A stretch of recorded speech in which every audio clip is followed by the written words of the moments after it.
नमस्कार, news eight 10 में आपका स्वागत है। आपके साथ मैं हूं पराक्रम सिंह शेखावत। दिन भर की बड़ी खबरों पर रहेगी हमारी नजर। शुरुआत करते हैं सुर्खियों के साथ।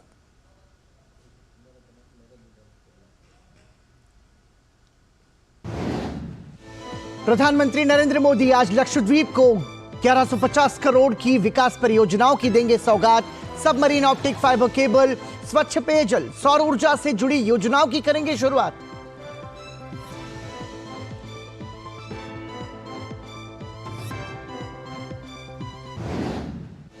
प्रधानमंत्री नरेंद्र मोदी केरल के त्रिशूर में स्त्री शक्ति रैली को करेंगे संबोधित। 2 लाख से अधिक महिलाएं होंगी शामिल। त्रिशूर में रैली से पहले प्रधानमंत्री मोदी का रोड शो भी।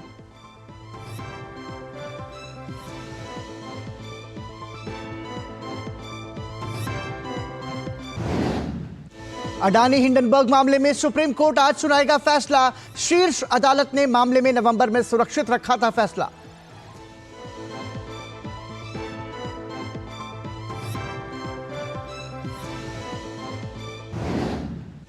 अवैध खनन मामले में झारखंड के मुख्यमंत्री हेमंत सोरेन के प्रेस सलाहकार के आवास पर ईडी की छापेमारी। सोरेन ने आज शाम बुलाई झारखंड मुक्ति मोर्चा विधायक दल की अहम बैठक।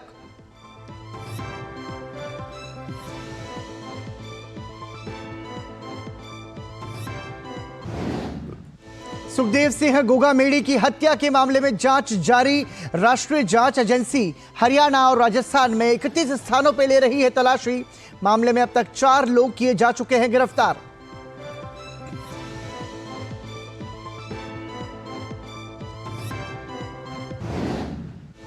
असम के गोलाघाट जिले में दर्दनाक सड़क हादसा। बस और ट्रक की टक्कर में 12 लोगों की मौत, 25 अन्य घायल। घायलों को अस्पताल में कराया गया भर्ती। हादसे की जांच जारी।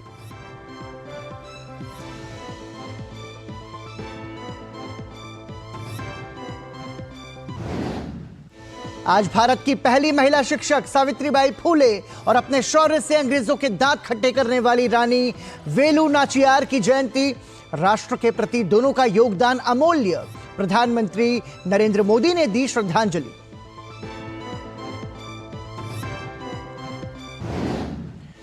भारत और दक्षिण अफ्रीका के बीच दूसरा और अंतिम टेस्ट मैच केपटाउन में आज से।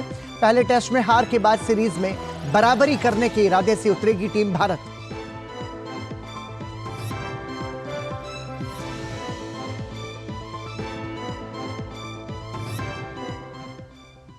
और सुर्खियों के बाद आइए अब खबरों पर नजर डालते हैं विस्तार से। लक्षद्वीप यात्रा के दूसरे दिन आज प्रधानमंत्री नरेंद्र मोदी दूरसंचार, पेयजल, सौर ऊर्जा और स्वास्थ्य जैसे क्षेत्रों से संबंधित अनेक विकास परियोजनाओं का उद्घाटन करेंगे और आधारशिला रखेंगे। आजादी के बाद पहली बार लक्षद्वीप को सबमरीन ऑप्टिक फाइबर केबल से जोड़ा जाएगा। लक्षद्वीप यात्रा के दौरान प्रधानमंत्री नरेंद्र मोदी 1150 करोड़ रुपए से अधिक की विकास परियोजनाओं का शुभारंभ और शिलान्यास करेंगे। इनमें कोच्चि लक्षद्वीप द्वीप समूह सबमरीन ऑप्टिकल फाइबर कनेक्शन परियोजना का शुभारंभ सबसे महत्वपूर्ण है। इससे लक्षद्वीप में इंटरनेट स्पीड 100 गुना से ज्यादा बढ़ जाएगी, जिससे तेज इंटरनेट सेवाओं के साथ टेलीमेडिसिन, ई गवर्नेंस, शैक्षिक पहल, डिजिटल बैंकिंग, डिजिटल मुद्रा उपयोग और डिजिटल साक्षरता समेत कई क्षेत्रों में लाभ होगा। प्रधानमंत्री ने अगस्त 2020 में लाल किले से स्वतंत्रता दिवस भाषण में इस परियोजना की घोषणा की थी। लक्षद्वीप में प्रधानमंत्री निम्न तापमान थर्मल डिसेलिनेशन संयंत्र भी राष्ट्र को समर्पित करेंगे। इससे प्रतिदिन 1.5 लाख लीटर स्वच्छ पेयजल का उत्पादन होगा। साथ ही जल जीवन मिशन के तहत अगाती और मिनिकॉय द्वीपों के सभी घरों में घरेलू नल कनेक्शन भी प्रदान किया जाएगा। कावारत्ती में प्रधानमंत्री सौर ऊर्जा संयंत्र का भी शुभारंभ करेंगे, जो लक्षद्वीप की पहली बैटरी समर्थित सौर ऊर्जा परियोजना है। इससे कावारत्ती में इंडिया रिजर्व बटालियन कॉम्प्लेक्स के नए प्रशासनिक ब्लॉक और 80 पुरुष बैरक में डीजल आधारित विद्युत उत्पादन संयंत्र पर निर्भरता कम करने में मदद मिलेगी। नए साल पर परियोजनाओं की सौगात और प्रधानमंत्री के लक्षद्वीप दौरे से स्थानीय लोग भी बेहद खुश हैं। प्रधानमंत्री लक्षद्वीप के कल्पेनी में प्राथमिक स्वास्थ्य देखभाल सुविधा के नवीनीकरण और 5 द्वीपों में 5 मॉडल आंगनबाड़ी केंद्रों यानी नंद घरों के निर्माण की आधारशिला भी रखेंगे। ये परियोजनाएं न सिर्फ लक्षद्वीप की पर्यटन क्षमता को मजबूत करने में मदद करेंगी, बल्कि स्थानीय लोगों के लिए रोजगार के अवसर भी बढ़ेंगे। प्रधानमंत्री नरेंद्र मोदी की ये यात्रा काफी महत्वपूर्ण साबित होगी, इस लिहाज से भी कि भारत अब विकास की यात्रा पर लगातार आगे बढ़ रहा है, और इस लिहाज से भी कि यहाँ पर जनता जो यहाँ पर निवास करती है उसको भी वो सभी सुविधाएं यहाँ पर मिलेंगी जो देश के बाकी हिस्से में वहाँ के लोगों को मिल रही हैं। अपने कैमरामैन मोहित जोशी के साथ अनुज यादव, डीडी न्यूज, लक्षद्वीप। केरल की सांस्कृतिक राजधानी त्रिशूर आज प्रधानमंत्री नरेंद्र मोदी दौरे के लिए पूरी तरह से तैयार है। प्रधानमंत्री मोदी आज स्त्री शक्ति मोदी कोप्पम कार्यक्रम में भाग लेंगे। ये कार्यक्रम महिला आरक्षण विधेयक को पारित करने के लिए प्रधानमंत्री का आभार व्यक्त करने से संबंधित है। महिला शक्ति रैली से पहले प्रधानमंत्री नरेंद्र मोदी का त्रिशूर में रोड शो भी होगा।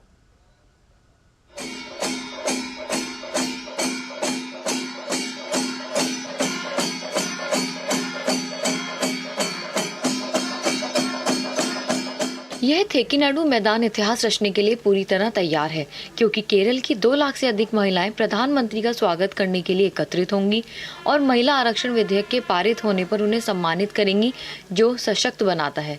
हम यहाँ पर देख सकते हैं कि प्रधानमंत्री नरेंद्र मोदी के स्वागत में कोई कमी ना हो और ठीक उसी अंदाज में प्रधानमंत्री नरेंद्र मोदी का स्वागत हो जो त्रिशूरपुरम के दौरान यहाँ पर होता है। तो प्रधानमंत्री नरेंद्र मोदी का विशेष जो कार्यक्रम रहेगा उसमें प्रधानमंत्री नरेंद्र मोदी विमेंस बिल को लेकर यहाँ के लोगों को संबोधित करेंगे। यहाँ की महिलाएं जो है प्रधानमंत्री नरेंद्र मोदी का अभिनंदन करेंगे। हमारे मोदी जी आ रहे हैं पहले बार, ये जो बिल पास होने के बाद, और पहले बार हमको मिलने के लिए आ रहे हैं। हम सिर्फ महिलाओं को मिलने के लिए, हमसे बात करने के लिए आ रहे हैं। तो हम इतना खुश हूँ कि हमारा एक बहुत बढ़िया तोहफा मिला है ये नए साल में 2024। मोदी जी ने जो कुछ अभी 9 साल में किया है, इसमें एक बढ़िया काम है कि वो ट्रेडिशन को मेंटेन करने के लिए, ट्रेडिशन को रेस्पेक्ट करते हैं, वो सब संभालने को बहुत कुछ कर रहे हैं। बीजेपी की यात्रा को चुनाव प्रचार के पूर्व संकेत के रूप में भी देखा जा रहा है, क्योंकि लोकसभा चुनाव नजदीक है।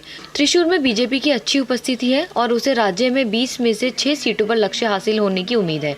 पीएम के दौरे को लेकर कार्यकर्ताओं और महिलाओं में उत्साह है। मैं बहुत पसंद है, सब लोग पसंद है, बहुत अच्छा आदमी है। पहले आइए, सब लोग पसंद है त्रिशूर में आने के लिए। हाँ, विमेन बहुत पसंद है। स्त्री शक्ति, स्त्री शक्ति। I love Modi because he's just today I remember him. After him, who can be PM? As him, there is no one in any party. I'm thinking, and we are expecting a lot of announcement to the.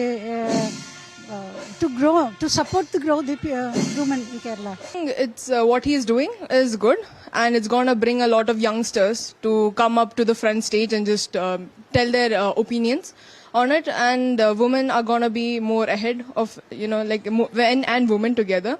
So it's going to be a good time for India also, actually. It's going to help India a lot in the development wise, actually. Very big. It's very big. And we are proud of it. He is coming for the 3rd time, I think.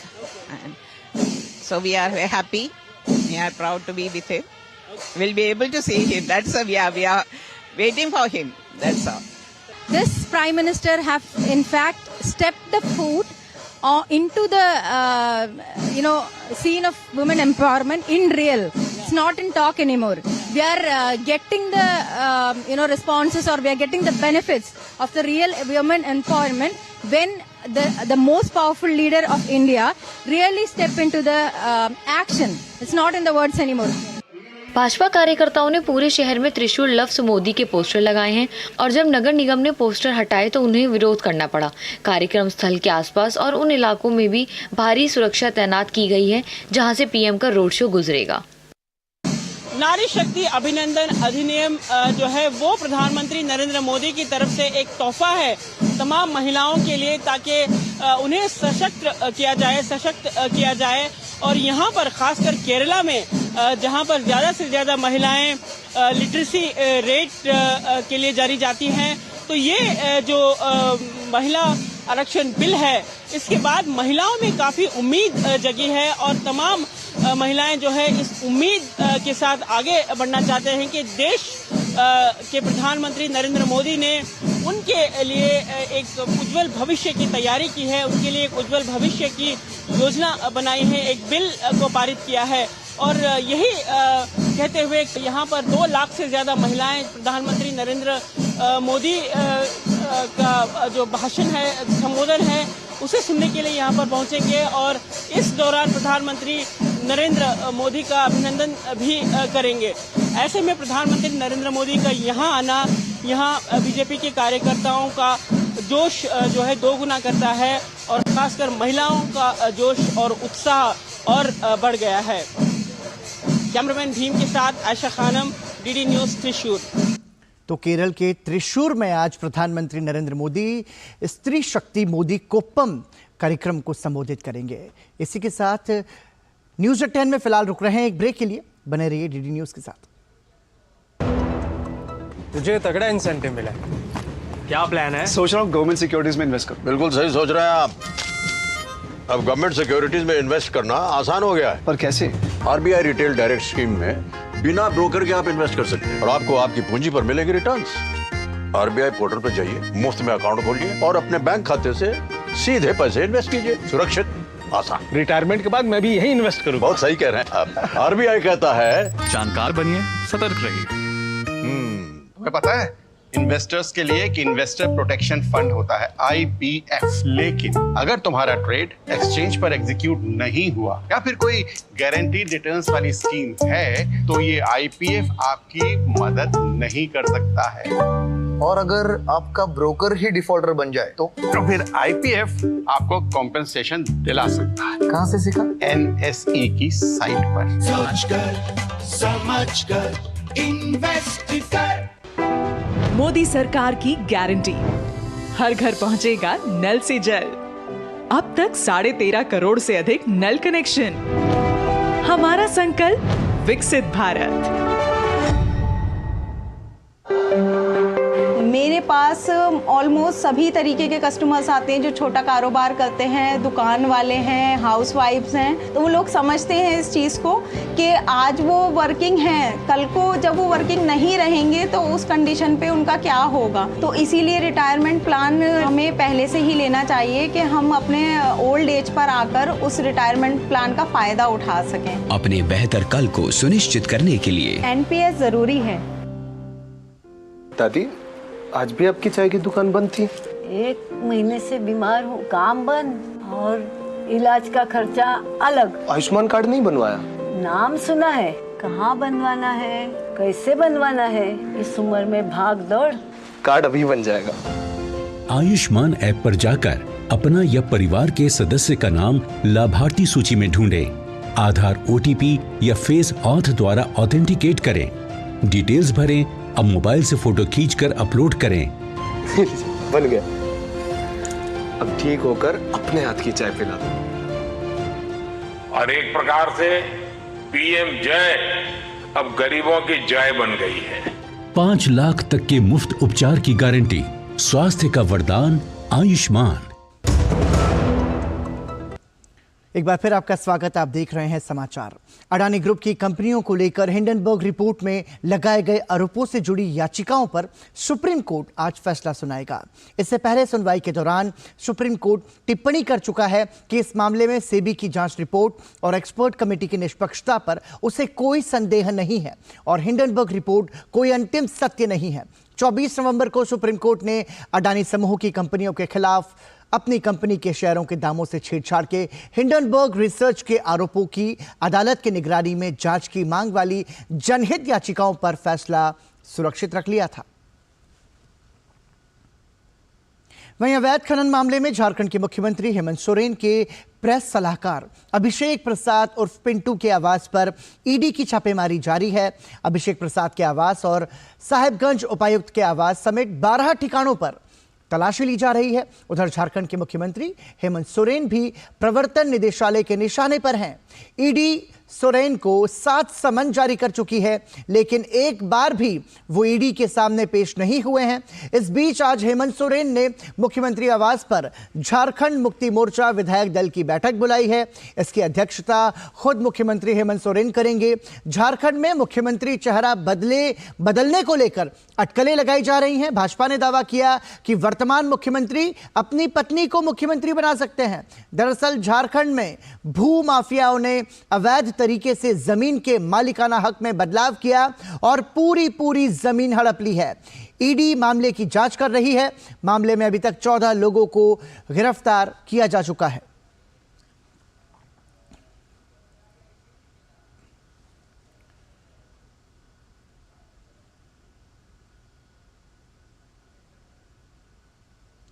Delhi के मुख्यमंत्री अरविंद केजरीवाल आज प्रवर्तन निदेशालय के तीसरी बार दिए समन पर agency के समक्ष नहीं पहुंचेंगे। केजरीवाल को जांच एजेंसी ने उत्पाद शुल्क नीति से जुड़े मनी लॉन्ड्रिंग मामले में पूछताछ के लिए बुलाया था। आज उन्हें जाना था। प्रवर्तन निदेशालय को एक जवाब में दिल्ली के मुख्यमंत्री ने कहा कि वो जांच में सहयोग करने के लिए तैयार हैं। हालांकि उन्होंने नोटिस को अवैध बताया। केजरीवाल की पार्टी ने आरोप लगाया कि जांच एजेंसी मुख्यमंत्री को गिरफ्तार करना चाहती है और उन्हें चुनाव प्रचार करने से रोकना चाहती है। 2 नवंबर और 21 दिसंबर के पहले 2 समन पर संघीय एजेंसी के सामने पेश होने से इनकार करने के बाद केजरीवाल को यह तीसरा नोटिस भेजा गया था। भाजपा प्रवक्ता शहजाद पूनावाला ने कहा कि अरविंद केजरीवाल को तीसरी बार समन जारी हुआ है और वो ईडी के सामने जाने से कतरा रहे हैं। उन्होंने कहा कि केजरीवाल अब भ्रष्टाचारियों के साथ हैं तो उन्हें भ्रष्टाचार शिष्टाचार लगता है। तीसरी बार समन जारी हुआ है, क्यों जाने से कतराते हैं? जाइए और अपना पक्ष रखिए। आप जब अन्ना हजारे जी के आंदोलन में थे तब तो कहते थे पहले इस्तीफा फिर जांच, दूसरों से तो इस्तीफा मांग लेते थे। आज तो जांच में शामिल होने के लिए तैयार नहीं हो रहे। क्या लालू प्रसाद यादव और पवन मुड़ी की संगत है क्या? वो तो कन्विक्ट हो गए हैं करप्शन के मामले में और आप उनके साथ है, और हो सकता है कि उनके साथ है तो भ्रष्टाचार आपको शिष्टाचार लगता है। वहीं दिल्ली भाजपा के प्रवक्ता हरीश खुराना ने कहा कि अरविंद केजरीवाल अगर आज पेश नहीं हो रहे हैं तो उनके लिए आगे के रास्ते मुश्किल होने वाले हैं। साथ ही उन्होंने कहा कि केजरीवाल सवालों से भाग रहे हैं। अगर इस बार पेश नहीं हुए तो मुझे लगता है कि अरविंद केजरीवाल जी के लिए रास्ते मुश्किल होने वाले हैं। फिर मत कहना कि ईडी आपके ऊपर सख्त कार्रवाई करते हुए आपको गिरफ्तार कर रही है। अरविंद केजरीवाल साहब, आप माहौल तो बनाने की कोशिश कर रहे हो, लेकिन सवाल आज ये है कि जिस प्रकार से आप कानून से भाग रहे हो, ये दिखाता है कि आपने बहुत कुछ गलत किया है। बहुत सारे सवालों के आपको जवाब देने हैं, आप सवालों से भाग रहे हैं। प्रवर्तन निदेशालय ने चीनी नागरिकों के स्वामित्व वाली संस्थाओं के खिलाफ मनी लॉन्ड्रिंग जांच के तहत 2 कंपनियों और उनसे जुड़े व्यक्तियों के खिलाफ ताज़ा तलाशी ली है।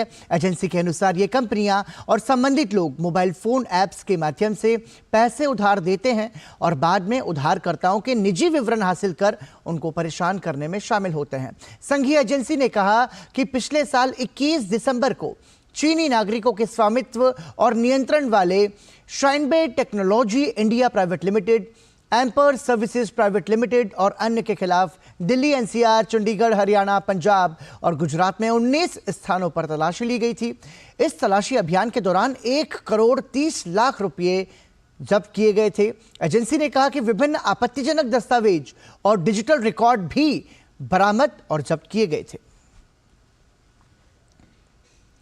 राष्ट्रीय राजपूत करनी सेना के अध्यक्ष सुखदेव सिंह गोगामेड़ी की हत्या के मामले में जांच एजेंसी की कार्रवाई जारी है। गोगामेड़ी की हत्या के मामले में राष्ट्रीय जांच एजेंसी हरियाणा और राजस्थान में आज सुबह 31 स्थानों पर तलाशी लेने पहुंची। मामले में पुलिस ने अब तक 4 लोगों को गिरफ्तार किया है। आपको बता दें कि 5 दिसंबर को सुखदेव सिंह गोगामेड़ी के आवास पर उनसे मिलने के बहाने पहुंचे 3 बदमाशों ने उन पर गोली चलाकर उनकी हत्या कर दी थी।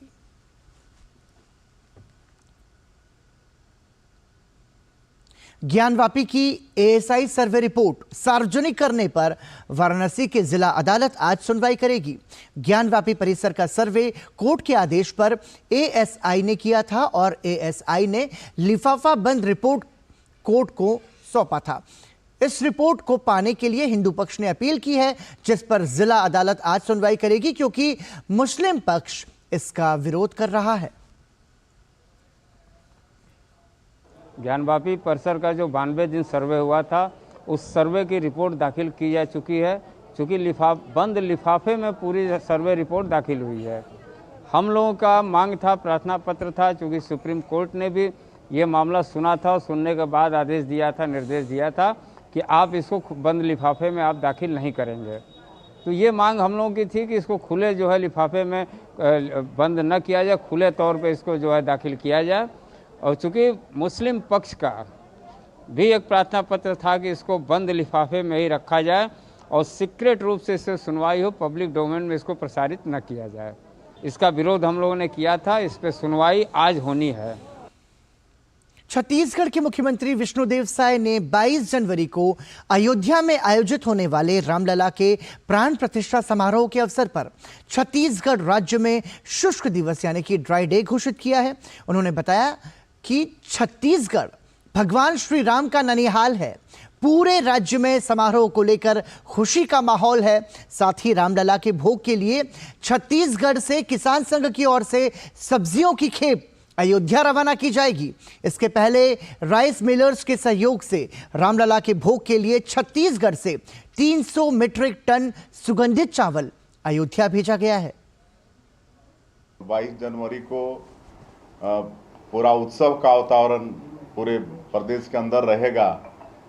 दीपावली जैसा घरों में दीप भी जलाए जाएंगे और छत्तीसगढ़ सरकार एक निर्णय लिया है कि आने वाला 22 जनवरी को संपूर्ण छत्तीसगढ़ राज्य में शुष्क दिवस घोषित करने का छत्तीसगढ़ सरकार ने निर्णय लिया है। और इसी के साथ फिलहाल रुक रहे हैं एक और ब्रेक के लिए। देखते रहिए DD News. Sir berry pulao try करो, मस्त है। कैसा है? अरे उसको काहे को घूरता है? टिप्स इग्नोर करने का, अपना दिमाग लगाकर ऑर्डर देने का। मार्केट का स्टॉक टिप्स बहुत लोग देता है, डेंजरस हो सकता है। कंपनी और रिस्क पूरा समझने का, फिर इन्वेस्ट करने का। सोच कर समझ कर इन्वेस्ट कर। मेरा काम वाइंडिंग का है, रिपेयरिंग का करता हूँ, मजदूरी का लाइन है। अब आज तो मेरा शरीर काम कर रहा है, कल मेरा शरीर नहीं काम करेगा तो मुझे कौन सपोर्ट करेगा? पेंशन नहीं है तो जीवन नहीं है। फिर ये ऐसा है जैसे शरीर के अंदर खून का होना, अगर खून नहीं है तो शरीर बेकार है। एनपीएस में जो मेरी आमदनी है उसमें मैं थोड़ा जमा कर लेता हूँ और मुझे पूरा यकीन भी है कि मेरा बुढ़ापा सही कटेगा पेंशन के थ्रू। अपने बेहतर कल को सुनिश्चित करने के लिए एनपीएस जरूरी है। एक बार फिर आपका स्वागत। आप देख रहे हैं समाचार। असम के गोलाघाट जिले में आज सुबह भीषण सड़क हादसे में 3 बच्चों सहित 13 लोगों की मौत हो गई।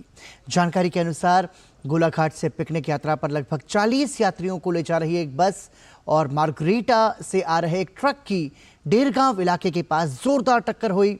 हादसे में 10 लोगों की मौके पर ही मौत हो गई, जबकि 2 को अस्पताल में मृत घोषित कर दिया गया।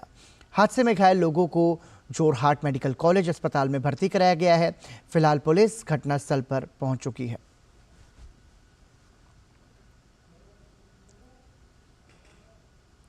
उत्तर भारत में शीतलहर और घने कोहरे का कहर जारी है।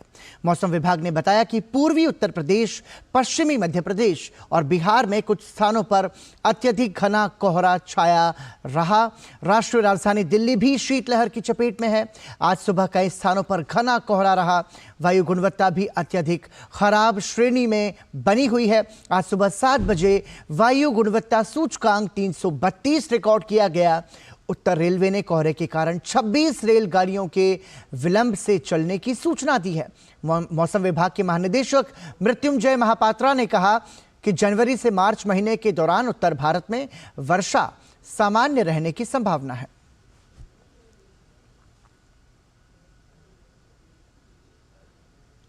दिल्ली के बवाना इंडस्ट्रियल इलाके में एक फैक्ट्री में भीषण आग लग गई है। आग बुझाने के लिए दमकल की 20 से ज्यादा गाड़ियां मौके पर पहुंच गई हैं। अभी तक जानकारी जो सामने आई है उसमें किसी भी तरीके की ये जानकारी स्पष्ट नहीं है कि आग कैसे लगी। प्रशासन की टीम मौके पर पहुंची हुई है। वहीं अग्निशमन विभाग की ओर से जल्द आग पर काबू पाने की कोशिश की जा रही है। मणिपुर के अखरूल में कल रात तकरीबन 12 बजे भूकंप के झटके महसूस किए गए। राष्ट्रीय भूकंप विज्ञान केंद्र के मुताबिक इसकी तीव्रता रिक्टर पैमाने पर 3 दर्ज की गई। इसके साथ ही पश्चिम बंगाल के अलीपुरद्वार जिले में भी मंगलवार रात तकरीबन 11 बजे के आसपास भूकंप के झटके महसूस किए गए। रिक्टर पैमाने पर इसकी तीव्रता 3.5 आंकी गई और ये 5 किलोमीटर की गहराई पर था। हालांकि दोनों ही जगह भूकंप के कारण किसी भी क्षति की पुष्टि नहीं हुई है। राष्ट्रीय राजधानी दिल्ली में गणतंत्र दिवस को लेकर तैयारियां जोरों पर हैं। कर्तव्य पथ पर आज गणतंत्र दिवस परेड की रिहर्सल की गई।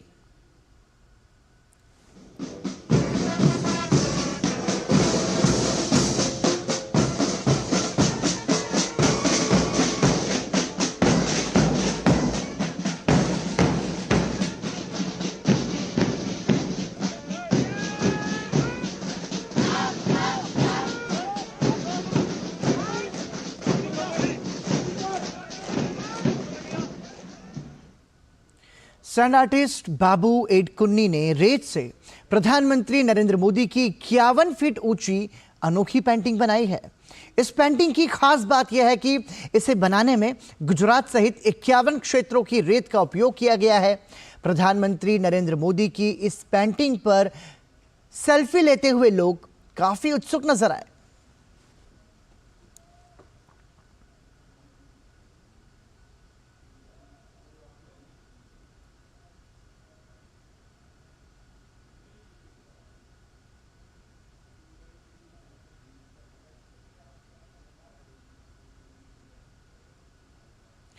आज भारत की पहली महिला शिक्षक सावित्रीबाई फूले की जयंती है।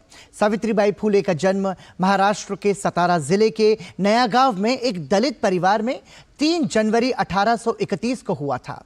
सावित्रीबाई फूले शिक्षक होने के साथ भारत के नारी मुक्ति आंदोलन की पहली नेता, समाज सुधारक और मराठी कवयित्री भी थी।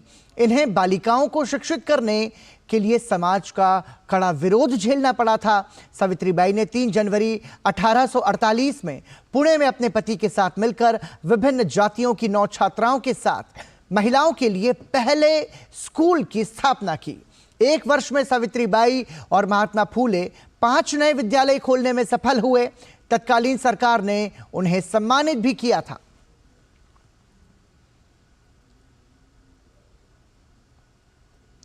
साथ ही रानी वेलू नाचियार की जयंती भी आज है। वो एक ऐसी वीरांगना थी जिन्होंने अंग्रेजों के घमंड को चूर चूर कर दिया था।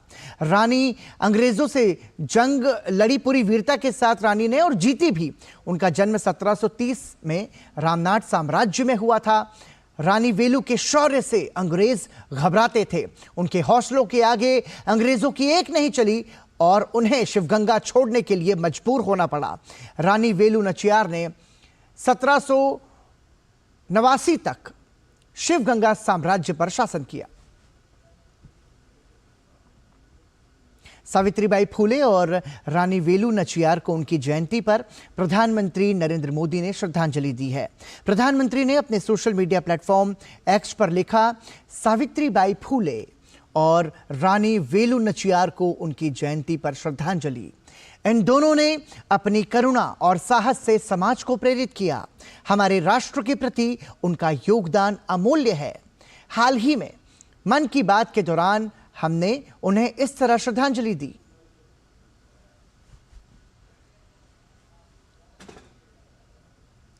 साथियों, हमारी भारत भूमि को हर कालखंड में देश की विलक्षण बेटियों ने गौरव से भर दिया है। सावित्रीबाई फुले जी और रानी वेलू नाचियार जी देश की ऐसी ही 2 विभूतियां हैं। उनका व्यक्तित्व ऐसे प्रकाश स्तंभ की तरह है जो हर युग में नारी शक्ति को आगे बढ़ाने का मार्ग दिखाता रहेगा। आज से कुछ ही दिनों बाद 3 जनवरी को हम सभी इन दोनों की जन्म जयंती मनाएंगे। सावित्रीबाई फुले जी का नाम आते ही सबसे पहले शिक्षा और समाज सुधार के क्षेत्र में उनका योगदान हमारे सामने आता है। वे हमेशा महिलाओं और वंचितों की शिक्षा के लिए जोरदार तरीके से आवाज उठाती रही। वे अपने समय से बहुत आगे थी और उन गलत प्रथाओं के विरोध में हमेशा मुखर रही। शिक्षा से समाज के सशक्तिकरण पर उनका गहरा विश्वास था। महात्मा फुले जी के साथ मिलकर उन्होंने बेटियों के लिए कई स्कूल शुरू किए। उनकी कविताएं लोगों में जागरूकता बढ़ाने और आत्मविश्वास भरने वाली होती थी। लोगों से हमेशा उनका यह आग्रह रहा कि वे जरूरत में एक दूसरे की मदद करें और प्रकृति के साथ भी समरसता से रहें। वे कितनी दयालु थी, इसे शब्दों में नहीं समेटा जा सकता। जब महाराष्ट्र में अकाल पड़ा तो सावित्रीबाई और महात्मा फुले ने जरूरतमंदों की मदद के लिए अपने घरों के दरवाजे खोल दिए। सामाजिक न्याय का ऐसा उदाहरण विरले ही देखने को मिलता है। जब वहां प्लेग का भय व्याप्त था तो उन्होंने खुद को लोगों की सेवा में झोंक दिया। इस दौरान वे खुद इस बीमारी की चपेट में आ गई। मानवता को समर्पित उनका जीवन आज भी हम सभी को प्रेरित कर रहा है। साथियों, विदेशी शासन के खिलाफ संघर्ष करने वाली देश की कई महान विभूतियों में से एक नाम रानी वेलु नाचियार का भी है। तमिलनाडु के मेरे भाई बहन आज भी उन्हें वीरा मंगई यानी वीर नारी के नाम से याद करते हैं। अंग्रेजों के खिलाफ रानी वेलु नाचियार जिस बहादुरी से लड़ी और जो पराक्रम दिखाया वो बहुत ही प्रेरित करने वाला है। अंग्रेजों ने शिवगंगा साम्राज्य पर हमले के दौरान उनके पति की हत्या कर दी थी, जो वहाँ के राजा थे। रानी वेलु नाचियार और उनकी बेटी किसी तरह दुश्मनों से बच निकली थी। वे संगठन बनाने और मरूद ब्रदर्स यानी अपने कमांडरों के साथ सेना तैयार करने में कई सालों तक जुटी रही। उन्होंने पूरी तैयारी के साथ अंग्रेजों के खिलाफ युद्ध शुरू किया और बहुत ही हिम्मत और संकल्प शक्ति के साथ लड़ाई लड़ी। रानी वेलु नाचियार का नाम उन लोगों में शामिल है जिन्होंने अपनी सेना में पहली बार ऑल विमेन ग्रुप बनाया था। मैं इन दोनों वीरांगनाओं को श्रद्धा सुमन अर्पित करता हूं। केंद्रीय ग्रामीण विकास और पंचायती राज मंत्री गिरिराज सिंह ने कांग्रेस नेता जयराम रमेश द्वारा मनरेगा को लेकर उठाए गए सवाल पर बड़ा पलटवार किया है। उन्होंने कहा कि आधार पर आधारित भुगतान की व्यवस्था के लागू होने से मनरेगा में टेक्नोलॉजी का प्रयोग हो रहा है, जिससे पारदर्शिता और जवाबदेही बढ़ रही है। इस विषय पर हमारे संवाददाता ओपी यादव ने बात की केंद्रीय ग्रामीण विकास और पंचायती राज मंत्री गिरिराज सिंह से। देश में स्वच्छ और पारदर्शी प्रशासन की अवधारणा को सच्चे मायनों में साकार करने के लिए प्रधानमंत्री नरेंद्र मोदी के कुशल नेतृत्व में ग्रामीण विकास और पंचायती राज मंत्रालय लगातार काम कर रहा है। इसी संदर्भ में आधार बेस्ड पेमेंट सिस्टम को लागू किया गया है और इससे न केवल पारदर्शिता आई है बल्कि श्रमिकों के कई तरह के काम स्वच्छ और पारदर्शी प्रशासन के तहत सुलभ भी हुए हैं। अभी बात करने के लिए हमारे साथ केंद्रीय ग्रामीण विकास और पंचायत राज मंत्री गिरिराज सिंह मौजूद हैं। जो आधार बेस्ड पेमेंट जो सिस्टम है ये कितना साकार हो रहा है और इससे कितना फायदा मजदूरों को जो मनरेगा के उनको मिल रहा है? जब नरेंद्र मोदी जी आए उसी का परिणाम है कि इनके राज्य में केवल 1600 करोड़ लेबर मैंडेट बन पाया श्रमिकों का, और मोदी जी के कार्यकाल में 2600 से ऊपर। हमने लाया पारदर्शी अटेंडेंस में, एनएमएस लाया, हमने पारदर्शी लाया अभी आधार सीडिंग में। आधार सीडिंग से कई फायदे हैं। एक तो फर्जीवाड़े नहीं हो सकते, दूसरा अगर उनके मोबाइल नंबर बदल जाएं, आधार रहेगा तो उन्हें कोई असुविधा नहीं होगी। मनरेगा को लेकर पहले भी भ्रांतियां फैलाई गई कि मनरेगा बंद होने वाली है। अब जो आधार कनेक्टिविटी है उसके बारे में भी कई तरह की भ्रांतियां विपक्ष की तरफ से आ रही है, आपका क्या कमेंट? मैं तो वही कहा, भ्रम फैलाते हैं। लगभग 99% की ओर हम बढ़ रहे हैं, हर दिन बढ़ रहा है और ये मजदूरों के हित में है। मनरेगा बंद नहीं होगा मोदी काल में। 33,000 से 1,12,000 करोड़ तक गया। एसेट बढ़ रहा है, महिलाओं की भागीदारी बढ़ रहा है। विपक्ष का आरोप है कि इससे बहुत सारे ऐसे मजदूर हैं जिनको इस योग्यता से हटा दिया गया है। कोई मजदूर मजदूरी से वंचित नहीं रहेगा, लेकिन कोई फर्जीवाड़ा इसमें बच नहीं पाएगा। 2014-15 का वित्तीय वर्ष हो या 23-24 का वित्तीय वर्ष, इसमें दुगना से भी ज़्यादा बजट आवंटन हुआ है। देखिए, नरेंद्र मोदी जी मजदूर के हितैषी हैं। अब इनको लगता है कि मनरेगा तो कांग्रेस के काल में शुरू हुआ, अब मोदी जी इसका श्रेय ले रहे हैं। इसीलिए जयराम रमेश हों, खड़गे जी हों, ये लोग भ्रम फैलाते हैं, गलत आंकड़े प्रस्तुत करते हैं। तो ये केंद्रीय ग्रामीण विकास एवं पंचायती राज मंत्री गिरिराज सिंह, जिनका मानना कि भारत सरकार पारदर्शिता को न केवल बढ़ावा दे रही है बल्कि मनरेगा जैसी योजनाओं में सच और पारदर्शी प्रशासन की अवधारणा को सच्चे मायने में साकार करने के लिए आधार बेस्ड पेमेंट सिस्टम को लागू भी कर रही है। मेरे सहयोगी कैमरामैन विनय तिवारी के साथ मोपी यादव, डीडी न्यूज, दिल्ली। पूर्व केंद्रीय मंत्री और भाजपा के राष्ट्रीय प्रवक्ता शाहनवाज हुसैन ओवैसी के बयान की कड़ी निंदा कर रहे हैं और उन्होंने कहा कि ओवैसी तनाव पैदा करने की कोशिश न करें। डीडी न्यूज के साथ खास बातचीत में शाहनवाज हुसैन ने कहा कि अदालत के फैसले से अयोध्या में भव्य राम मंदिर का निर्माण हो रहा है, जिसका सम्मान किया जाना चाहिए। हमारे संवाददाता राजेश राज ने सैयद शाहनवाज हुसैन से एक्सक्लूसिव बातचीत की।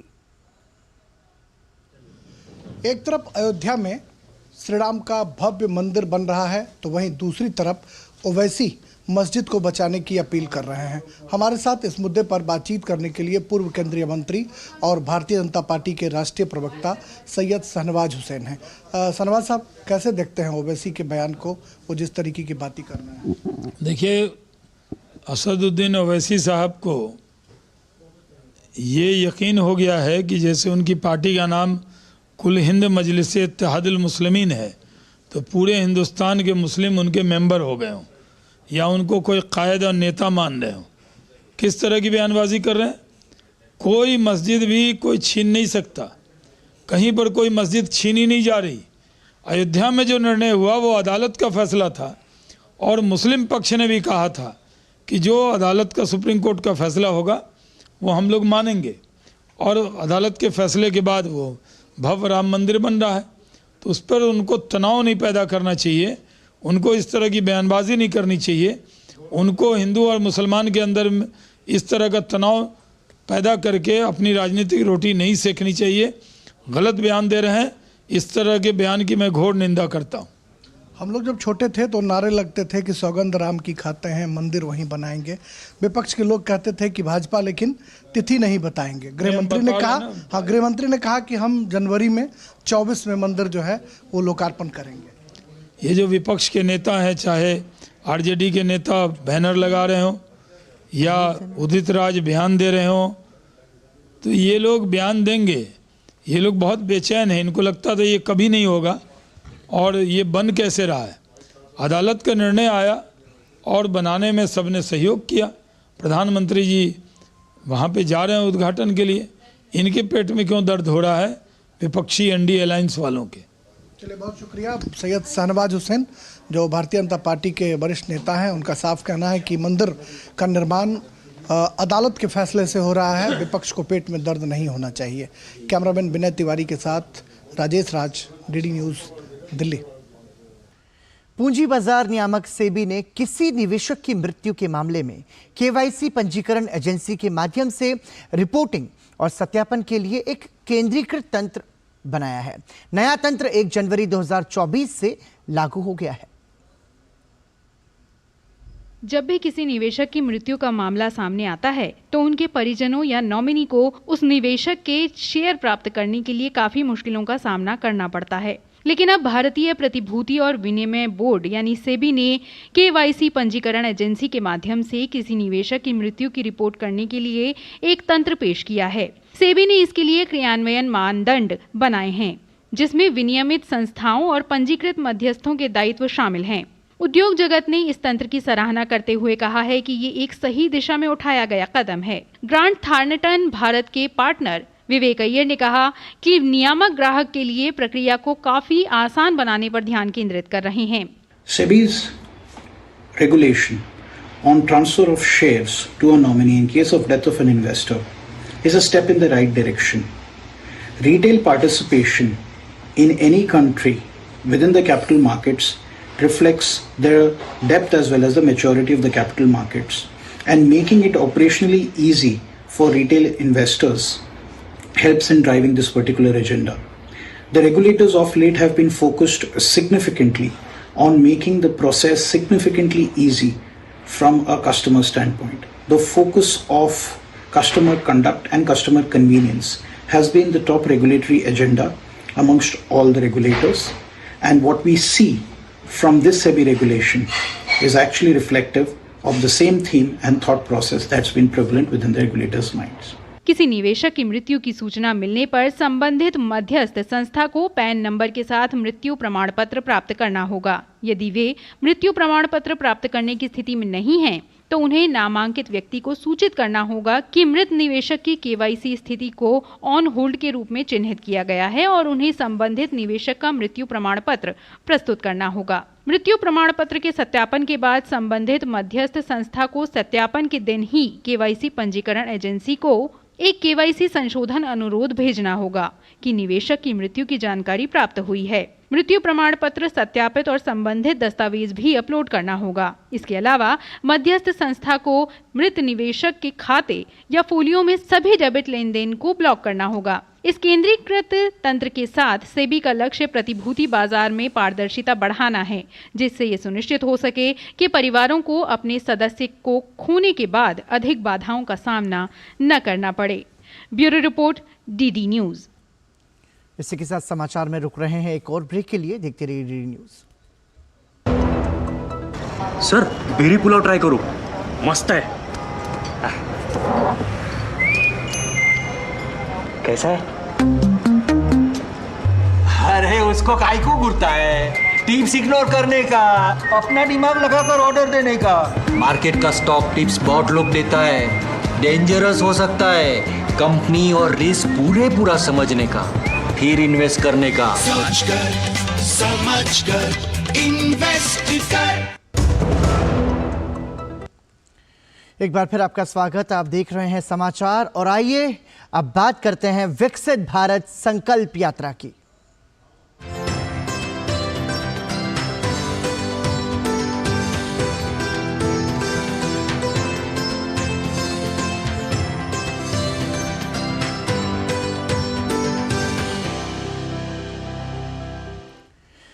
विकसित भारत संकल्प यात्रा उत्तर प्रदेश में जोर शोर से जारी है। मुख्यमंत्री योगी आदित्यनाथ ने लाभार्थियों से संवाद कार्यक्रम के तहत मेरठ, बस्ती, चंदौली, महोबा और बाराबंकी के लाभार्थियों से बातचीत की। मुख्यमंत्री योगी ने कार्यक्रम में शामिल जनप्रतिनिधियों और जागरूक नागरिकों से अपील करते हुए कहा कि मोदी गारंटी वैन का अधिक से अधिक प्रचार करें, ढोल नगाड़ों के साथ उसका स्वागत करें, जिससे हर पात्र व्यक्ति को सरकार की योजनाओं का लाभ मिल सके। चंदौली के सदर विकास खंड के मजवार ग्राम स्थित उच्च प्राथमिक विद्यालय में विकसित भारत संकल्प यात्रा में मुख्यमंत्री योगी आदित्यनाथ ने वीडियो कॉन्फ्रेंसिंग के माध्यम से लाभार्थी निर्जला देवी से संवाद किया। अच्छा बताइए, आपको ये जो मोदी गारंटी वैन आई है, इसका कुछ लाभ? हाँ सर। क्या क्या मिला है आपको? हमको प्रधानमंत्री वाला आवास मिला है सर। मुख्यमंत्री जी हमसे बात किए हैं टीवी में, हमको उनका बात बहुत अच्छा लगा। हमको बहुत कष्ट था, कच्चा के घर में था, लेकिन हमको प्रधानमंत्री वाला आवास मिला। 1,30,000 हम बनवाए, 3 शौचालय बनवाए, फिर गैस सिलेंडर मिला मुझको निःशुल्क, फिर बिजली कनेक्शन हुआ, फिर गोल्ड कार्ड बना, फिर राशन कार्ड बना, हमको निःशुल्क राशन कार्ड मिलता है। निर्जला देवी ने मुख्यमंत्री से बात करते हुए बताया कि प्रधानमंत्री आवास मिलने से तमाम दुश्वारियों से उन्हें मुक्ति मिल गई है। इसके साथ ही आयुष्मान कार्ड, स्वयं सहायता समूह, शौचालय योजना का भी लाभ मिल रहा है। उन्होंने इसके लिए प्रधानमंत्री नरेंद्र मोदी, मुख्यमंत्री योगी आदित्यनाथ को धन्यवाद दिया। कृषि मंत्री सूर्य प्रताप शाही ने मुख्यमंत्री को कार्यक्रम की रूपरेखा से अवगत कराया। मुख्यमंत्री ने कहा कि विकसित भारत संकल्प यात्रा के तहत केंद्र सरकार और प्रदेश सरकार की संचालित जन कल्याणकारी योजनाओं के माध्यम से समाज के अंतिम पायदान पर खड़े व्यक्तियों को योजना से जोड़ा जा रहा है। कार्यक्रम के दौरान लोगों को योजनाओं की जानकारी देने और पात्र व्यक्तियों को योजना का लाभ दिए जाने के लिए विभिन्न विभागों के स्टॉल लगाए गए। चंदौली की जिलाधिकारी ने बताया कि प्रदेश के 5 जिलों में मुख्यमंत्री ने वीडियो कॉन्फ्रेंसिंग के माध्यम से लाभार्थियों से संवाद किया। भारत संकल्प यात्रा के तहत माननीय मुख्यमंत्री जी द्वारा प्रदेश में 5 जनपदों के कुछ लाभार्थियों से संवाद किया गया। उसी में से चंदौली जनपद में सदर ब्लॉक का मझवार गांव, वहाँ पर श्रीमती निर्मला देवी जी हैं, निर्जला देवी जी हैं, उनसे मुख्यमंत्री जी ने वार्ता की। कार्यक्रम में बड़ी संख्या में ग्रामीणों ने हिस्सा लिया और आयोजन की सराहना की। इस दौरान मुख्य विकास अधिकारी SN श्रीवास्तव, जिला पंचायत राज अधिकारी ब्रह्मचारी दुबे, जिला समाज कल्याण अधिकारी नागेंद्र मौर्य, जिला प्रोबेशन अधिकारी प्रभात कुमार और BDO रक्षिता सिंह और ग्राम प्रधान सहित अन्य लोग मौजूद रहे। Bureau report, DD news. Social media platform X पर प्रधानमंत्री नरेंद्र मोदी ने सभी से एक सवाल पूछा कि पिछले 10 वर्षों में भारत द्वारा विभिन्न क्षेत्रों में हासिल की गई प्रगति के बारे में उनकी क्या राय है। उन्होंने लोगों से नमो ऐप पर जन मन सर्वे के माध्यम से अपनी प्रतिक्रिया उनके साथ साझा करने की अपील की है। साथ ही उन्होंने नमो ऐप का लिंक भी साझा किया है। जन मन सर्वे की शुरुआत प्रधानमंत्री नरेंद्र मोदी ने 19 दिसंबर 2023 को की थी। जन मन सर्वे में सरकार और उनके प्रतिनिधियों के प्रदर्शन को लेकर व्यापक सवालों की सूची है। सरकार जनमन सर्वे के माध्यम से जनता से ये जानना चाहती है कि पिछले 10 सालों में भारत ने कितना विकास किया है। प्रधानमंत्री ने X पर लोगों से जनमन सर्वे में हिस्सा लेने का आग्रह किया है। नमो ऐप के माध्यम से लोगों द्वारा दी गई जानकारी की निगरानी प्रधानमंत्री कार्यालय करेगा। टू डू टास्क के जरिए ये ऐप उपयोगकर्ताओं को बैज अर्जित करने का भी अवसर देता है। रिपोर्ट के अनुसार जनमन सर्वे के माध्यम से सरकार की योजनाओं का रिपोर्ट कार्ड तैयार किया जाएगा। और आइए अब जानें नमो ऐप के विषय में। 17 जून 2015 को प्रधानमंत्री नरेंद्र मोदी ने नरेंद्र मोदी मोबाइल ऐप को लॉन्च किया। एप्लीकेशन पर नरेंद्र मोदी की दिन प्रतिदिन की गतिविधियां अपडेट होती हैं। इससे सीधे प्रधानमंत्री से संदेश और ईमेल के माध्यम से संवाद का मौका मिलता है। साथ ही ऐप का उपयोग करके कोई भी प्रधानमंत्री मोदी के मन की बात कार्यक्रम के विभिन्न संस्करणों को सुन सकता है, उनके ब्लॉग पढ़ सकता है और जीवनी अनुभाग से उनके बारे में अधिक जानकारी भी प्राप्त कर सकता है। साथ ही ये ऐप इन्फोग्राफिक्स अनुभाग सहित केंद्र सरकार की पहल और उपलब्धियों पर भी व्यापक जानकारी प्रदान करता है। इस सर्वे के जरिए प्रधानमंत्री को लोग सीधे तौर पर बता पाएंगे कि देश ने पिछले 10 सालों में कितना विकास किया है। इसके अलावा केंद्र सरकार की किन किन योजनाओं का लाभ लोगों तक पहुंच रहा है, ये भी इस ऐप के जरिए पता चलेगा। Bureau report, DD news. और अडानी हिंडनबर्ग मामले में एक बड़ा अपडेट है। आपको बता दें कि इस पर सुप्रीम कोर्ट में सुनवाई चल रही थी और इस मामले में सुप्रीम कोर्ट का जो फैसला है वो फैसला आ चुका है। सुप्रीम कोर्ट ने मामले में SIT जांच से इनकार कर दिया है। यह बड़ी खबर इस वक्त की हम आपको बता रहे हैं। हिंडनबर्ग रिपोर्ट पर सुप्रीम कोर्ट का बड़ा फैसला, जिसमें सुप्रीम कोर्ट ने मामले में SIT जांच से इनकार कर दिया है। हिंडनबर्ग रिपोर्ट को लेकर के सुप्रीम कोर्ट में आज सुनवाई होनी थी, जिस पर सुप्रीम कोर्ट का महत्वपूर्ण फैसला आया है। इस मामले में भारत के सर्वोच्च न्यायालय ने SIT की जांच से इनकार कर दिया है।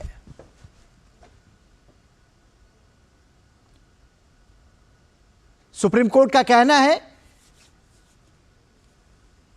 कि सेबी की जांच जो है उसमें दखल नहीं किया जा सकता, लिहाजा हिंडनबर्ग रिपोर्ट पर फैसला सुनाते हुए सुप्रीम कोर्ट ने इस पूरे मामले में एसआईटी जांच से इनकार किया है। लंबे समय से हिंडनबर्ग रिपोर्ट, अडानी हिंडनबर्ग जो मामला है वो न्यायालय में था और इसको लेकर के अब सुप्रीम कोर्ट ने एक बड़ा फैसला सुनाया है। इसमें सुप्रीम कोर्ट ने स्पष्ट रूप से कहा है कि एसआईटी की जांच इस मामले में नहीं होगी, क्योंकि सेबी की जांच पर संदेह नहीं किया जा सकता। यह महत्वपूर्ण कथन है सुप्रीम कोर्ट का। हिंडनबर्ग रिपोर्ट के मामले में सुप्रीम कोर्ट ये बोल रहा है कि सेबी की जांच पर संदेह नहीं किया जा सकता, लिहाजा इस मामले में एसआईटी की जांच नहीं की जा सकती। तो सुप्रीम कोर्ट ने एक बड़ा फैसला सुनाते हुए अडानी हिंडनबर्ग मामले में एसआईटी की जांच से इनकार कर दिया है। सेबी की जांच 3 महीने में पूरा करने का निर्देश सुप्रीम कोर्ट ने दिया है। इस वक्त की बड़ी खबर अडानी हिंडनबर्ग मामले पर कि सुप्रीम कोर्ट ने मामले में एसआईटी की जांच से इनकार किया है।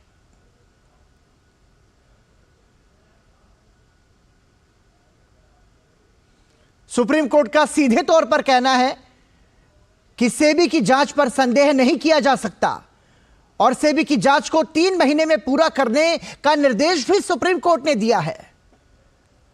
अडानी हिंडनबर्ग मामले में सुप्रीम कोर्ट का यह महत्वपूर्ण फैसला आया है। सेबी की जांच को 3 महीने में पूरा किया जाए, यह निर्देश सुप्रीम कोर्ट ने दिया है। हमारे सहयोगी अजय मिश्रा ज्यादा जानकारी के लिए इस खबर पर हमारे साथ जुड़ चुके हैं। अजय, समझना चाहेंगे, एक बड़ा फैसला सुनाते हुए सुप्रीम कोर्ट जब यह कह रहा है कि सेबी की जांच पर संदेह नहीं किया जा सकता, लिहाजा एसआईटी की जांच नहीं की जा सकती, क्या कहना है इस पर? बिल्कुल सही कहा आपने। आज की खबर सबसे बड़ी यही है कि एसआईटी की जांच जो याचिकाकर्ताओं ने की थी उसकी अपील को खारिज करते हुए सुप्रीम कोर्ट ने इस मांग को ठुकरा दिया है और उन्होंने कहा है कि सेबी एक न्यायिक संस्था है और उसकी न्यायिक जांच कराना, उसके फैसलों की न्यायिक जांच कराना, तो उसकी भी एक सीमा होती है। आप इसको केवल किसी अन्य स्वतंत्र एजेंसी की जांच के रिपोर्ट के आधार पर खारिज नहीं कर सकते। और इससे पहले आपको बताएं कि सेबी ने 22 जांच जो है उसको समाप्त कर दिया है, लेकिन अभी ये जांच लगातार जारी रहेगी और स्पष्ट तौर पर सरकार को और सेबी को निर्देश दिया गया है कि जो शॉर्ट सेलिंग का आरोप लगाया गया है उसकी हकीकत क्या है, उस हकीकत तक पहुंचे और जो फाइनल रिपोर्ट है उसको सुप्रीम कोर्ट को सौंपे। तो बड़ी खबर यही कि सेबी के बजाय एसआईटी को जांच सौंपने से अब कोर्ट ने इनकार कर दिया है। बाकी की जो 2 जांचें हैं वो 3 महीने में पूरा करने का निर्देश दिया है। एक्सपर्ट कमेटी ने जो सदस्य हैं उस पर भी सवाल उठाए गए कि जो सदस्य हैं वो क्यों हैं। तो उन्होंने कहा कि अगर हितों के टकराव की बात करें तो याचिकाकर्ता की जो दलील है वो बिल्कुल बेमानी है, क्योंकि आप इस तरह से किसी भी मौजूदा नियामक तंत्र को अगर बेहतर बनाने के लिए सुझाव दे सकते हैं तो एक्सपर्ट कमेटी का जो सुझाव है उस पर कहा है कोर्ट ने कि आप काम कीजिए और जांच कीजिए कि शॉर्ट सेलिंग के आरोपों की हकीकत क्या है और कानून जो है उसके मुताबिक एक्शन लीजिए। लेकिन अजय, इस पूरे मामले पर यदि हम गौर करें तो 2023 के जनवरी महीने में अमेरिका के शॉर्ट सेलर फर्म हिंडनबर्ग ने गौतम अडानी समूह पर कई गंभीर आरोप लगाए थे और अब ऐसे में जब ये इस तरीके का सुप्रीम कोर्ट का ये जो फैसला आया है तो आगे की जो प्रक्रिया है उसको हम कैसे समझ सकते हैं? साहब, आप हिंडनबर्ग की जो विश्वसनीयता है वो पूरी दुनिया में आप देख लीजिए कि किस तरह से वो खुद ही सवालों के घेरे में आया जब उसके खुद के शेयर्स पिट गए। तो इस तरह से आप खबरें प्लांट करते हैं किसी बड़ी इकोनॉमी के, किसी बड़ी कंपनी के कंपनियों में गलत खबरें प्लांट करने के बाद और उसके बाद आपने देखा कि अडानी ने पॉइंट 145 पन्नों की रिपोर्ट में इस पूरे आरोपों को खारिज करते हुए हिंडनबर्ग के सारे आरोपों का जवाब सार्वजनिक किया था। सार्वजनिक मंचों पर सार्वजनिक जवाब दे रही है, कोर्ट में जो मामला है उसका कोर्ट में जवाब दे रही है कंपनी, इस पर से भी जांच कर रही है। ऐसे में आप स्वतंत्र एजेंसी की जो फाइंडिंग्स हैं और वो भी कुछ रिसर्च की फाइंडिंग्स हैं जिसका क्या बेसिस है उसका कोई कानूनी आधार नहीं बनता है। ऐसे में कोर्ट ने कहा है कि आप उस पर भरोसा नहीं कर सकते। सेबी की जांच लगातार जारी रहेगी, 3 महीने के भीतर रिपोर्ट आएगी, 2 और जांचें होंगी, 22 जांच हो चुकी है जिस पर संदेह नहीं कर सकते। बिल्कुल, आपने ये जो कहा है इसमें जो सुप्रीम कोर्ट जब ये कह रहा है कि सेबी की जांच पर संदेह नहीं किया जा सकता, लिहाजा ये समझा जाए कि ये जो तमाम सारी जांच एजेंसियां हैं जिन पर समय समय पर आरोप भी लगाए जाते हैं, वो पूरी पारदर्शिता और निष्पक्षता के साथ काम करती है, ये सर्वोच्च न्यायालय मानता है। स्पष्ट तौर पर कहा है कि अगर नियामक तंत्र में सेबी में किसी भी तरह के सुधार की जरूरत है, रेगुलेशन तंत्र में सुधार की जरूरत है, जो एक्सपर्ट कमेटी सरकार ने बनाई है उसके सुझावों के आधार पर सेबी में जो परिवर्तन करना हो किया जाए। लेकिन आप केवल सेबी के सदस्यों में के आधार पर अगर आप कोई गलत बयानी करते हैं या फिर कहते हैं कि सेबी पर भरोसा नहीं है और आप एसआईटी को सौंप दीजिए, तो कल को एसआईटी की भी रिपोर्ट आएगी तो आप कहेंगे भाई एसआईटी पर हम क्यों भरोसा करें। तो ये इसीलिए स्पष्ट तौर पर सुप्रीम कोर्ट ने अपना रुख कड़ा किया और जो याचिकाकर्ता है उसकी अपील को खारिज करते हुए कहा है कि आपको सेबी के जांच का इंतजार करना चाहिए और 3 महीने में सरकार और सेबी दोनों को ही जांच करने का निर्देश दिया है। उम्मीद की जा सकती है कि अब जो संशय के बादल छाए हुए हैं और जो लगातार कोशिश की जा रही है अदानी और भारत की अर्थव्यवस्था को एक तरह से गुमराह करने की निवेशकों के लिहाज से, उस पर जल्दी ही सुप्रीम कोर्ट का अंतिम फैसला आएगा। बहुत बहुत धन्यवाद अजय कुमार मिश्र इस महत्वपूर्ण जानकारी के लिए। तो लेकिन अजय, यदि आप हमारे साथ बने हुए तो हम आपसे समझना चाहेंगे कि ये जो पूरा मामला है, इस पूरे मामले में हमने देखा कि कई सारे सवाल उठाए गए जांच एजेंसियों पर भी, पर चूंकि ये न्यायालय में था, बहुत बार हमने देखा कि विपक्ष ने भी केंद्र सरकार पर भी कई सारे आरोप लगाए कि सरकार के संरक्षण में ये सारी जांच एजेंसियां चलती हैं। आपको लगता है कि जो पारदर्शिता की बात है या जो व्यवस्था की बात है या जो अविश्वास की बात है, एक तरीके से सर्वोच्च न्यायालय ने विश्वास जताते हुए जांच एजेंसियों को और ज्यादा मजबूत किया है अपने इस बयान के जरिए? नहीं, देखिए, सुप्रीम कोर्ट बहुत स्पष्ट कह रहा है कि जो रेगुलेटरी रिजीम है, आप समझिए, किसी भी स्टॉक मार्केट फंक्शनिंग के लिए सरकार ने एक रेगुलेशन बनाया है, वो रेगुलेशन सरकार से बिल्कुल इंडिपेंडेंट है, तो आप किसी रेगुलेटरी रिजीम के डोमेन में जाकर के इंटरफेयर नहीं कर सकते हैं जी। स्पष्ट तौर पर जो सुप्रीम कोर्ट ने ये कहा है, और आपको याद होगा चीफ जस्टिस डीवाई चंद्रचूड़ साहब ने 24 नवंबर को कंक्लूजन में अपने रिजर्व किया था इस फाइंडिंग को। उन्होंने स्पष्ट तौर पर कहा कि the SEBI cannot enter, the Supreme Court cannot enter into the domain of the regulatory regime, and that the report by Hindenburg or anything like that cannot become a basis of a separate probe. स्पष्ट तौर पर यह court कह रहा है कि अगर Hindenburg या फिर दुनिया की कोई भी रिपोर्ट हो, वो एक आधार नहीं हो सकती है एक अलग से जांच कराने का। जब सेबी स्वयं जांच कर रही है तो आप उस पर भरोसा कीजिए। उन्होंने ये भी डायरेक्ट किया सेबी को कि आप कानून के हिसाब से फाइंडिंग्स कीजिए, जांच कीजिए, और कानून के तहत आपको कार्रवाई करनी है। शॉर्ट सेलिंग अगर पाई जाती है तो आप अदानी के खिलाफ कार्रवाई कीजिए, अगर नहीं आती है तो आप उसके हिसाब से अपने जो काम कीजिए। स्पष्ट तौर पर जो स्टॉक मैनिपुलेशन का जिक्र किया गया था जनवरी 2023, ये पूरा जनवरी 2023 से लेकर के आज जनवरी 2024 में आप खड़े हैं, मैलिशियसली मिस्चीवियस कहा गया। स्पष्ट तौर पर उन्होंने कहा गया कि $140 बिलियन का जो एक तरह से डिप्लीशन हुआ शेयरों की कीमतों में, उसका असर आप देखिए, 20,000 करोड़ रुपए के शेयर सेल्स को कैंसिल करना पड़ा, कितना बड़ा इंपैक्ट हुआ उसका। और उसके बाद जब आप सेबी को, जो कि सर्वोच्च नियामक संस्था है कैपिटल मार्केट की, और कैपिटल मार्केट को रेगुलेशन को लेकर के पूरी दुनिया में एक बहुत बड़ी साख है सेबी की, उसको चुनौती नहीं दी जा सकती। बहुत बहुत धन्यवाद अजय कुमार मिश्र इस महत्वपूर्ण जानकारी के लिए। तो सर्वोच्च न्यायालय का एक महत्वपूर्ण फैसला जिसमें अडानी हिंडनबर्ग मामले में जो एसआईटी की जांच से सर्वोच्च न्यायालय ने इनकार कर दिया। इसी के साथ समाचार में अभी के लिए इतना ही, लेकिन अगला जो समाचार है ठीक 11 बजे आप देखिए मेरे सहयोगी मुकुल के साथ। तब तक के लिए नमस्कार।